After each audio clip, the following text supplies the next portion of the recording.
Un oyente llamado Miguel Ángel nos comparte: apreciado Monseñor Monilla, el pasado sábado, día 7, una religiosa muy habitual de los medios de comunicación dio una conferencia en la localidad donde vivo, y en la misma explicó que la multiplicación de los panes y los peces en realidad fue algo simbólico, que lo que realmente pasó es que todos los alimentos que poseían en ese momento la gente los compartió. ¿Es aceptable esta interpretación? Yo confío totalmente en Dios y estoy tranquilo porque sé que Dios es capaz de sacar bienes incluso de los males, pero ¿no se debería hacer algo para evitar tanta confusión? Es curioso, ¿no? Porque esta consulta ya ha llegado, yo creo que en ocasiones anteriores de alguna u otra manera al programa y también en años anteriores durante la explicación del catecismo de la Iglesia Católica, porque es que es cuando alguien, algún teólogo o lo que sea, pone pues en circulación una explicación absurda, pues ya siempre se va difundiendo y hasta qué punto también llega finalmente al pueblo de Dios. Obviamente es una explicación absolutamente inaceptable. Nuestra fe católica, el catecismo de la Iglesia Católica, nos recuerda cómo Jesucristo reveló su vocación. Él es el revelador del Padre y lo hizo no solo con palabras, sino que también lo hizo con milagros.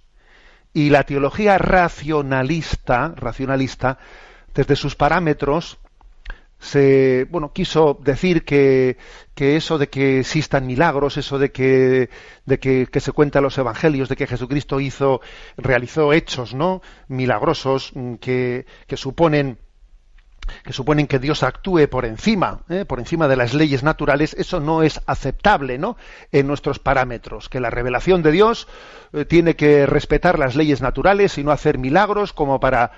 ¿Por qué? Porque hay un principio racionalista que dice que Dios no puede o no debe pues inmiscuirse en la historia del hombre.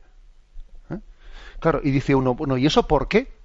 Eso porque lo diga usted, porque hay un prejuicio racionalista que parte de ese supuesto, de que Dios no puede implicarse en la historia. Entonces, Dios allí, yo aquí. Y esta no es la forma de revelarse de Dios.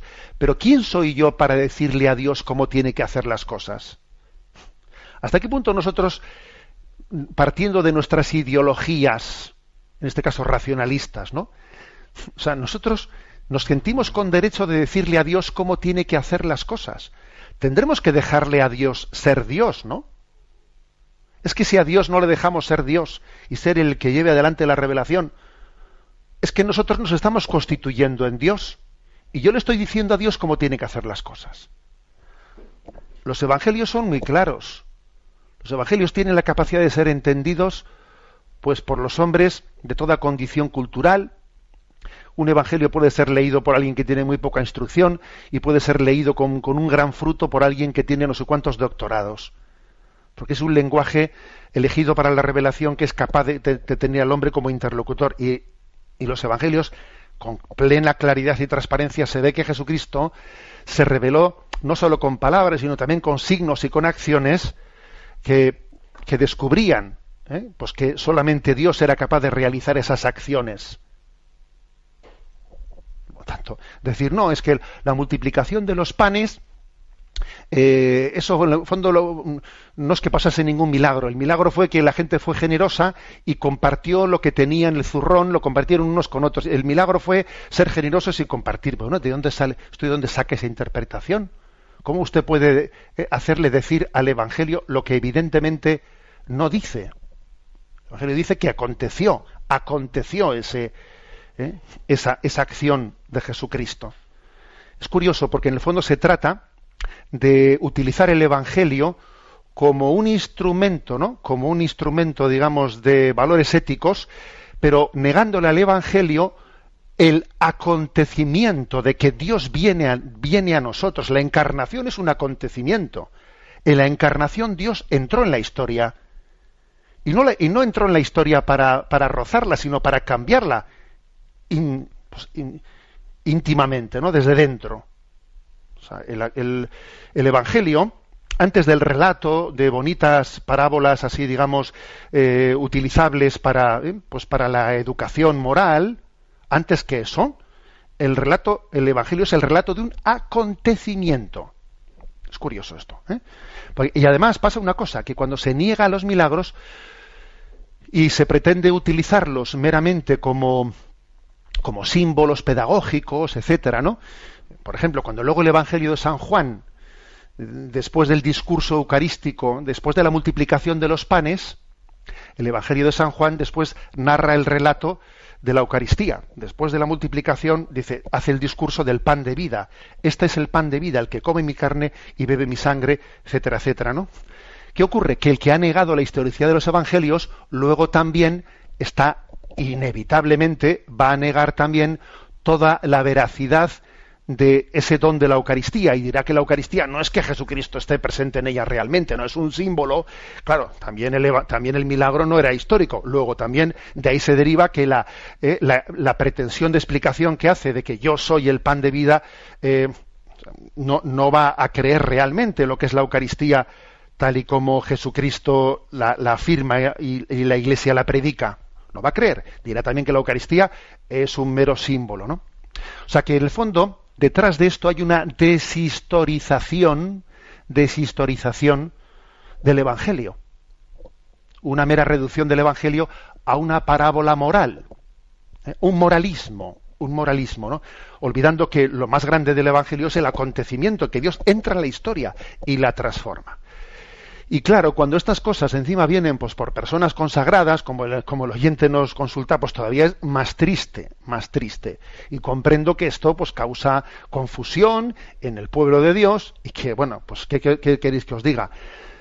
Que recéis por los pastores para que Dios nos dé la capacidad de poder gobernar el rebaño que se nos ha encomendado, porque no es por excusarme, ni mucho menos, pero ciertamente es complicado, Es complicado, pero obviamente, aunque sea complicado, eso no quiere decir que no debamos de llevar adelante esa tarea del gobierno, pues llevando a fuentes cristalinas, a pastos verdes, a quienes se nos han encomendado. Bueno, estamos... La ciencia toma como base de su metodología el aceptar que la naturaleza hace lo que hace porque las cosas son lo que son. Y nadie acepta que la naturaleza fuera de mí mismo obedezca una orden que yo le doy. Si uno no habla así, no puede hacer ciencia.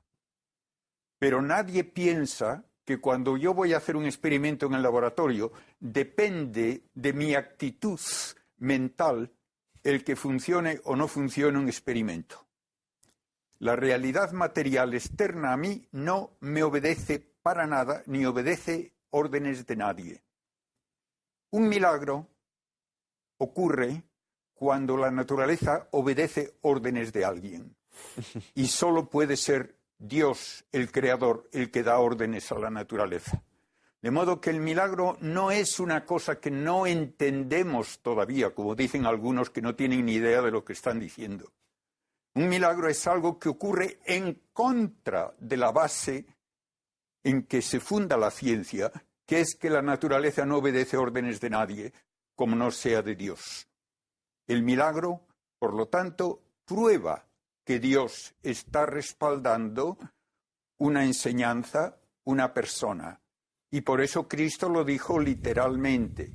Si yo no hubiese venido y no hubiese hecho cosas que nadie jamás ha hecho, no tendríais pecado en no creerme. Pero vine, las hice, no queréis creer, no tenéis disculpa. Y él lo dijo también, si no me creéis a mí, creed a mis obras. De modo que el milagro es necesario para establecer una misión con autoridad divina. Y si Cristo no hubiese hecho milagros, nadie hubiese creído en él. Y esos milagros, naturalmente, abarcan todo. El dar órdenes al agua para que se convierta en vino, dar órdenes a una tempestad para que se calme instantáneamente, dar órdenes a 5 trozos de pan para que se conviertan en miles para miles de personas, y luego dar órdenes a un leproso para que quede instantáneamente curado y a un muerto para que se levante de la tumba cuando ya olía mal, como en el caso de Lázaro. De modo que los milagros son las credenciales necesarias para tomar en serio a Cristo. Juan Manuel. Sí, por aquí don José Antonio y don Leopoldo. El padre Carreira, el aspecto apologético de los milagros hoy en día lo niegan muchísimo. Pero usted ha citado dos textos de San Juan, capítulo 10, 37 y 38. Si no me creéis a mí por lo que yo os digo, creedme por las obras que yo hago y sabréis que yo estoy en el Padre y el Padre en mí. Nicodemo va en el capítulo 3, versículo 2 de San Juan y le dice a Jesús, Maestro, sabemos que vienes de Dios porque nadie puede hacer los milagros que tú haces. Y el ciego de nacimiento dice, vamos a ver si me aclaro, una vez que le han echado al pobre de la sinagoga por decir que le ha curado Jesús. Dice, vamos a ver si me aclaro. Yo tengo claro que jamás nadie le ha dado la vista a un ciego de nacimiento. Por lo tanto, el que a mí me ha curado viene de Dios. Y Jesucristo entonces se encuentra con él. Es decir, si eliminamos el aspecto apologético de los milagros, no podríamos, y más de la resurrección, que es el milagro por antonomasia, no podríamos creer en Jesucristo. Fíjese usted que en el Islam, Mahoma dice siempre en el Corán que no tiene poder de hacer milagros. Yo he cogido todos los textos del Corán que hablan de los milagros. A mí que no me piden milagros, me tienen que creer porque yo se lo digo. Y entonces dice, bueno, señor Mahoma, entonces yo también podría haber fundado una religión, tengo el mismo derecho que usted. Entonces el milagro no aparece porque en esa religión no se conjuga nunca la fe con la razón. En la nuestra siempre se conjuga la fe con la razón. ¿Entendido? Y eso es lo bonito.